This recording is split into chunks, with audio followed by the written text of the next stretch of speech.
Mes chers amis, bonsoir. Nous nous retrouvons pour notre cours d'Alacha que je voudrais dédier pour l'élévation de la Neshama de Yaakov ben Rivka, Félix Saadani ben Emma Simcha, Mesod ben Johar, Eliaou ben Yoshua, Yosef ben Chana Flak, Pinchas ben Rachel, Emmanuel ben Amram, Moshe ben Yamna, Shmuel ben Miriam, Shalom ben Miriam Amouyal, Yitzhak ben Shlomo Sebaoun, Sarah Rosette bat Dona, Lucette Miriam bat Rachel, Mesod bat Oraïda, Miriam bat Alia, Esther bat Sultana, Huguette Fortuné bat Esther.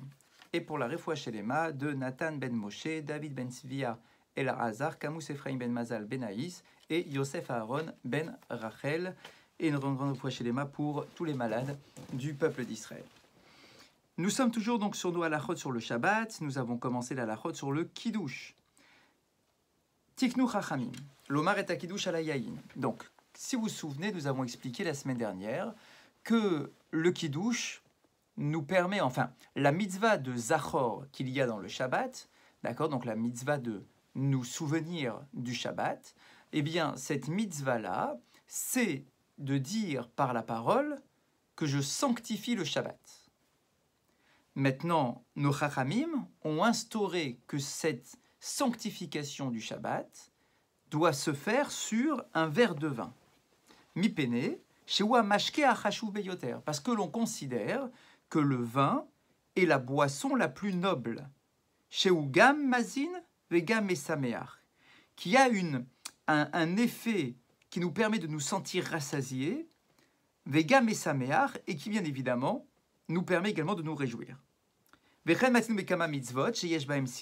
d'ailleurs, on retrouve le vin pour nous accompagner dans des mitzvot dans lesquels on doit ressentir de la joie, Kemo birkat Irousin, comme pour les Irousin, donc les fiançailles au moment de la choupa, les Sheva Brachot, la Brit Mila, et d'autres occasions, notamment le Birkat Amazon, dans certaines conditions.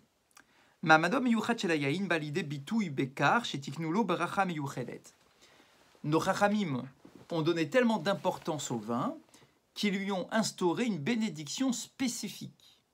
Je vous rappelle, en général, lorsque je prends un fruit qui est boré periaetz, que je transforme en boisson, alors la bracha descend d'un degré.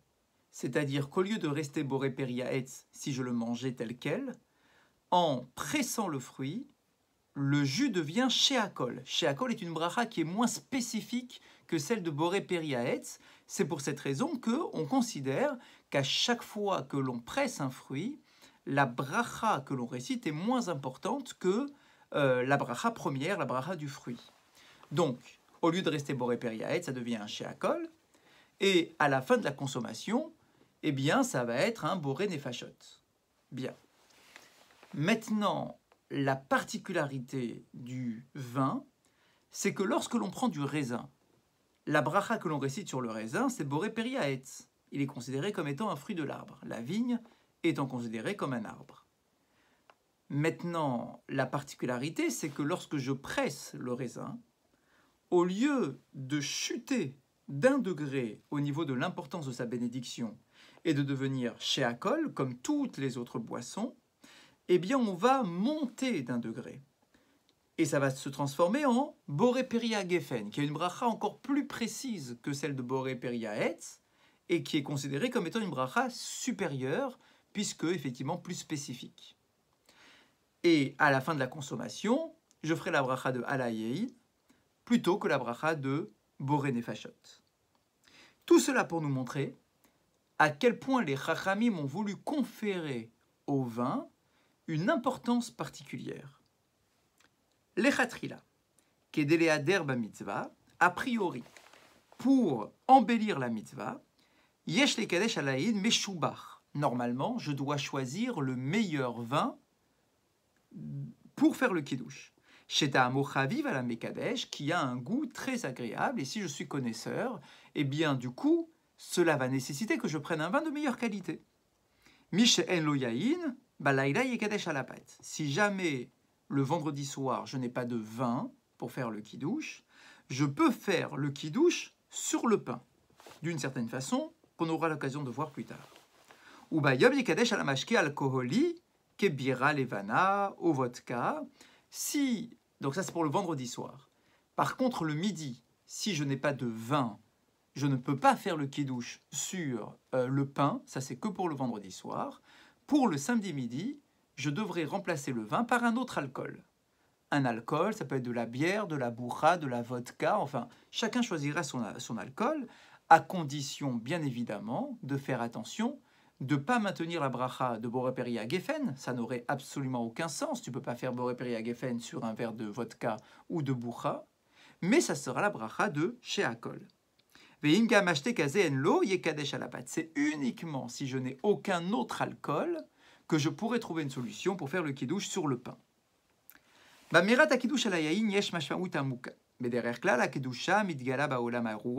Alors, on a déjà eu l'occasion d'expliquer la particularité du vin par rapport à cela, de nous dire que la sanctification du Shabbat, la joie que cela représente, la sanctification généralement passe par du spirituel.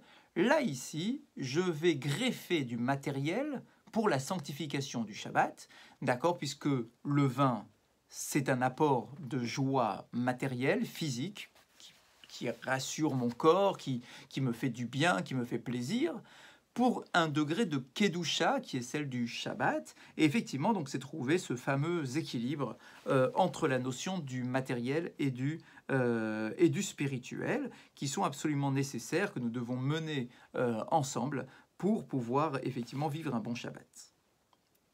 Quels sont les vins que l'on a le droit d'utiliser pour le kiddush? Dine ayayin, il m'a dit midin ayayin shayu menasechim al gabe amizbeach. Alors, ce qui est extrêmement intéressant, et c'est pour ça que c'est toujours bon d'avoir un véritable cours d'halakha pour comprendre l'origine des choses, on nous dit que, à l'origine, lorsque l'on a voulu se poser la question de savoir quel était le vin que j'avais le droit d'utiliser pour le kiddush, eh bien, en fait, on prenait référence sur le vin qui était utilisé sur l'autel des sacrifices lorsqu'on faisait les libations. Il y avait tous les jours des libations avec du vin sur l'autel des sacrifices. On ne pouvait pas prendre n'importe quel vin. Eh bien, la référence pour savoir quel est le vin que j'ai le droit d'utiliser pour faire le kiddush, eh bien, c'est les règles. Grosso modo, on va voir quelques détails. C'est les règles, en tout cas le principe, c'est d'utiliser les mêmes règles qui nous permettent d'utiliser le vin pour les libations sur l'autel des sacrifices.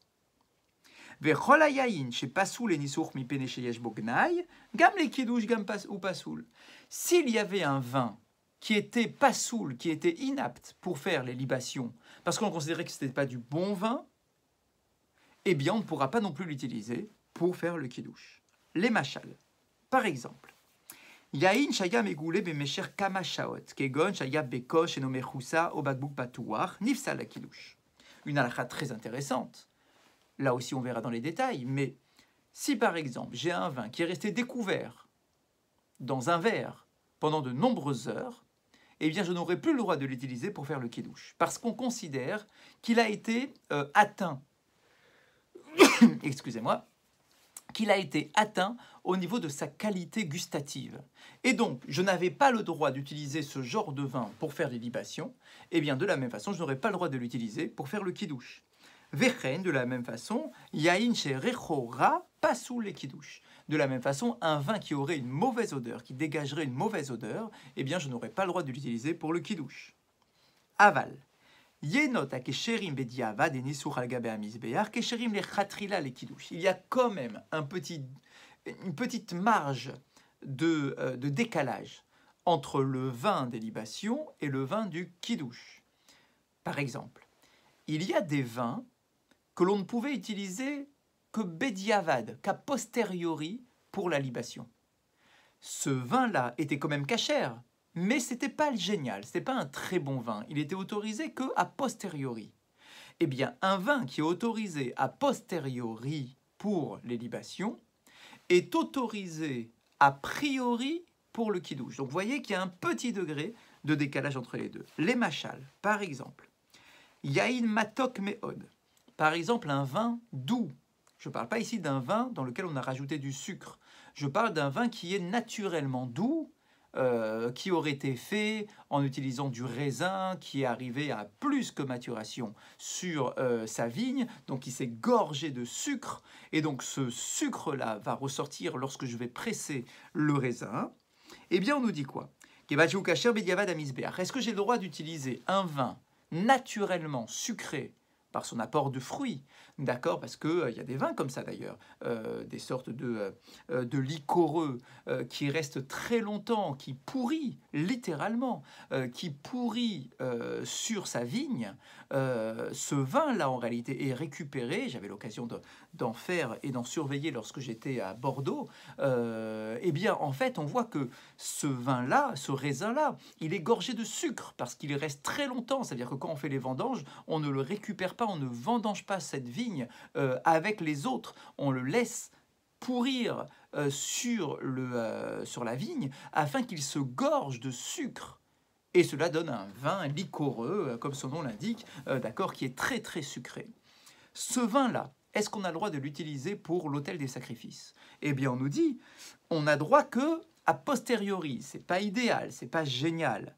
Areu kachar le chatrila le kiddush. Eh bien, ce vin-là, qui est autorisé a posteriori pour faire les libations, j'aurai le droit de l'utiliser a priori pour faire mon kiddush.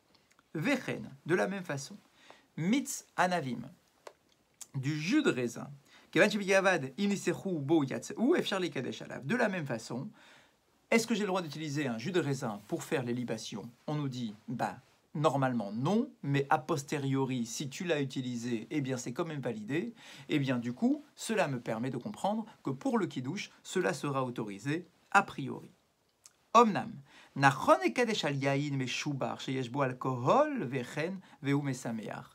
on nous dit dans l'halakha qu'il est quand même conseillé de faire le kiddush sur du vin avec de l'alcool et qui est noble dans son approche en tant que vin. Chez Ken Ikar Takanat Chachamim, parce que les Chachamim ont instauré, lorsqu'ils ont instauré de faire le kiddush, ils pensaient à du vin dans le sens noble du terme. Du vin qui est bon, qui est avec de l'alcool, qui n'est pas trop sucré, qui n'est pas un jus de raisin. D'accord? Maintenant, bien évidemment, quelqu'un qui ne supporte pas le vin, qui n'aime pas le vin, plutôt que de faire une bracha sur quelque chose qu'il n'apprécie pas, alors effectivement, on pourra prendre et se rabattre sur du jus de raisin. Mais normalement, quelqu'un qui aime du vin, le vin, doit prendre et consommer du vin pour son kiddush.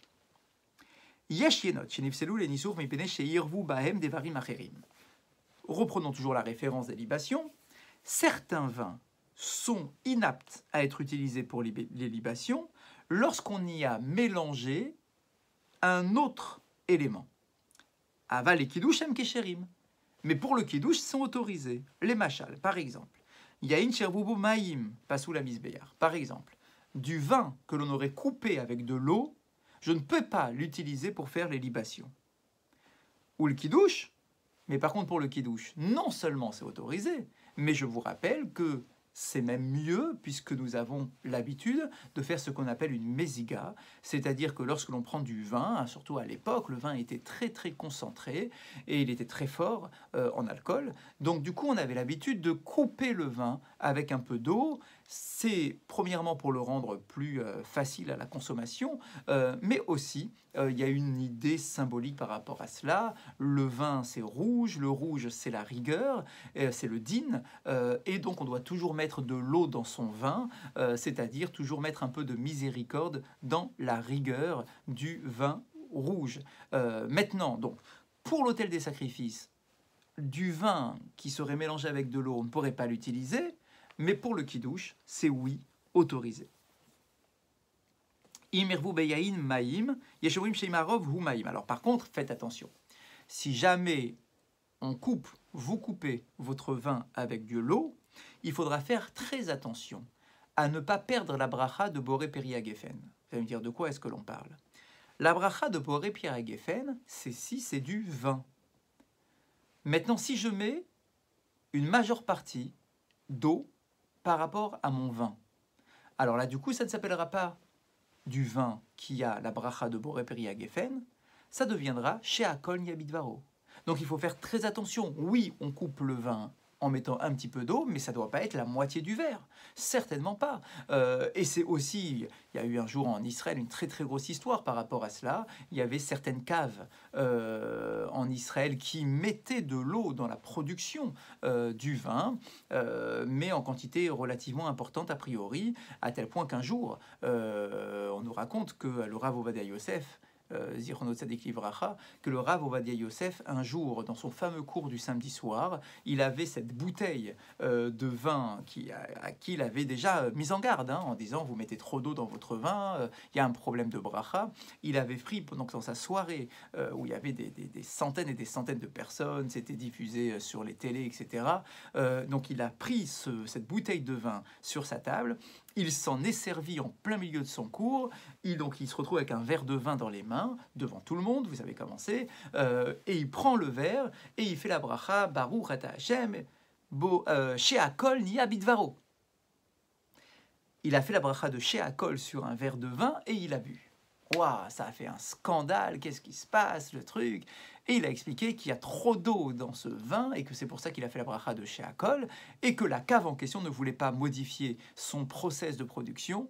Eh bien, laissez-moi vous dire que tout de suite après, plus personne n'achetait de ce vin parce que on pouvait plus l'utiliser pour le kidouche, d'accord. Donc plus personne ne voulait d'un vin qui était She'akol jusqu'au moment où très rapidement, eh bien, ils ont changé leur process de production et ils ont arrêté de mettre autant d'eau dans leur vin. Et donc du coup, là ici, à notre niveau, lorsque j'ai mon verre de vin et que je veux le couper avec un peu d'eau, de faire attention aux proportions. Yaïn Mevouchal, du vin Mevouchal, qui est, dans notre langage moderne, flash pasteurisé. Donc du vin cuit en réalité. Au Yaïn Shosifubo Soukar, ou bien du sucre, du vin dans lequel on a rajouté du sucre. Au Devash, ou bien du miel. Pasoul, les Nisura Yaïn. Pour les libations, c'est totalement interdit, ça devient pas saoul. Mais parce que alors là, on a complètement perdu l'aspect premier du vin et la qualité première du vin. Maïmonide nous dit que ce vin-là ne peut pas être utilisé non plus pour le kidouche. Donc, vous vous rendez compte, Maïmonide nous dit que du vin mevouchal, on n'a pas le droit de l'utiliser pour le kidouche. Avalda trov aposkim, mais l'opinion de la plupart des décisionnaires que ces vins-là sont autorisés pour le kidouche, mi pene chez Abishul au safat asukar noada les ashbicham vechen wagim lema. C'est parce que lorsque l'on met du vin ou lorsque l'on le rend mevouchal, d'accord, c'est pas pour l'abîmer ici, c'est pas pour lui faire perdre sa qualité première, mais au contraire, en général, on fait ça pour améliorer sa qualité. D'ailleurs, c'est comme ça que l'on fait dans la pratique. La tzetye dechova beyinot mevushalim, bien évidemment, on le voit tous en permanence, d'accord, que l'on peut s'acquitter de notre kidouche en utilisant du vin mevushal, qui est d'ailleurs très souvent utilisé dans nos familles respectives. Vafilu mesheyesh lo yain tivri imam mevushalim tozevet sukar. Taïm lo yoter, adif sheikadesh ala taïm. Et d'ailleurs, même le Shulchan Aruch va même un peu plus loin. Si j'ai un vin traditionnel qui n'est pas cuit, dans lequel je n'ai pas rajouté de sucre, etc., et qu'en face, j'ai une autre bouteille qui, lui, est un vin mevouchal, et que je sais pertinemment que le vin mevouchal est de meilleure qualité que le vin normal, naturel, eh bien, je devrais prendre le vin mevouchal. Donc, effectivement, on connaît l'opinion de Maïmonide qui nous dit que non, il ne faut pas faire le kidouche sur le vin mevouchal, mais dans la halacha, dans la pratique, dans la coutume, effectivement, on peut bien évidemment s'acquitter en utilisant du vin mevouchal. Certains nous disent que le vin en question pour le kidouche doit être rouge. Nachmani nous dit que du vin blanc, c'est pas soul. Du vin blanc est inapte pour faire le kidouche d'après Nachmanide. Velatrova poskim, mais là encore, la plupart des décisionnaires ne sont pas d'accord avec Nachmanide et nous disent que l'on a le droit de faire le kidouche sur du vin blanc. Vechen ifsad b'shulchan aruch, et c'est d'ailleurs l'opinion retenue dans le shulchan aruch. Maintenant, si j'ai deux vins devant moi, Adom chez Notaïm Kolkar, du rouge mais qui n'est pas très bon, Velavan Meshubar, mais le blanc est meilleur, eh bien, là je suis un peu coincé parce que moi en général je préfère le rouge quand même pour faire le kidouche. Il y a toute une symbolique pour nous dire qu'il faut faire sur du rouge, mais d'un autre côté le vin est meilleur. Ah oui, mais le blanc est meilleur, mais le blanc en question il n'est pas rouge. Ah bien on nous dit, regarde, il y a une solution. Yerav et Alavan Bimrat et Adom, Vekar yelo yain taim ve'adom. Eh bien, c'est de prendre un peu de son vin rouge et d'en mettre un peu dans le vin blanc. Comme ça, il aura un vin d'aspect rouge avec le goût délicieux du vin blanc qui était en sa possession. Voilà comment est-ce que l'on peut faire. Je vous souhaite de passer une très bonne soirée et nous continuerons, si Dieu veut, demain soir.